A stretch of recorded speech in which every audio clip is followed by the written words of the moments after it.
Hello mga kabagang, good morning! So ayan ang kulay ng ating dinadaanan papuntang work. 4:58 ng umaga, time check. So ayan, papunta na kami ng school niya, ng aming bus service. So excited nga ako ngayon mga kabagang kasi UAE celebration. At ayan na nga, nandito na tayo sa school mga kabagang. At mamaya ay may mahalaga akong role na gagawin sa National Day na to. Abangan nyo mga kabagang. Magbe-breakfast muna tayo para ready tayo sa buong araw na ating work. O, di ba? O, tingnan nyo naman. O, di ba? Pack na pack. Naka-makeup pati yan. O, di ba?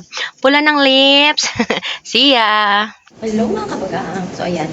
Sunduran naman tayo ng mga bata. Ngayon ay walang pasok. Ano lang. Ang tawag doon? Celebration ng National Day. Pero susunduin pa rin natin mga bata sa kanilang mga bahay-bahay. And dilim sa hagdanan. So, ayan mga kabagang, bumabala na kasi ano yung ating bus. So, susundo na tayo ng mga bata. So, see you mga mamaya, mga kabagang. So, ayan mga kabagang, ready na kami. Magmamaskot na tayo to entertain all the parents and children. See ya! O, diba, bongga, may pamaskot si Mayor. Ayan mga kabagang. Parang mga basang sisyo tuloy kami. Grabe. Ang hirap kumita ng pera, guys. Parang kami, grabe, boys na boys kami. Ay ba namang mag-mascot, Yung diba? fresh kang pumasok. Kaya Fresh pa. kang pumasok. Hindi na lang, Nawala yung lasyon. yung last ko kumapit na lahat sa mascot. Yung make-up ko. Ay, ginoo. Ang sakit sa mo, ano? Update sa ano? Update. Tsaka makatingin. Ang Oh, hirap okay. yung wag doon. So, ayan. Mamaya, mag-mascot na naman tayo mga kabagang. Yun yung ginawa namin ngayon sa school.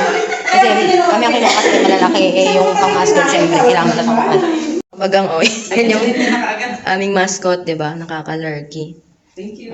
Yan yung nanay. Ito yung dalawang anak. Di ba? Yan ang aming sinuot. Uy, hello mga kabagang! So, ayan. Tapos na tayo mag-hatid ng mga... Actually, tatlo ng estudyante ko ngayon na hinatid. Kasi yung mga parents nila, pinagkukuha na sila. Buti naman.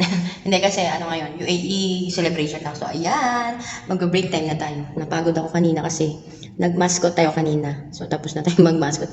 Ang bigat sa ulo. Hindi ka makahinga. So, yun ang aking gagawin ngayon. Tayo mag-i-snack na. Mag-break na tayo. At mamaya, uwian na naman. At bukas na ulit ang aming celebration again. Thank you!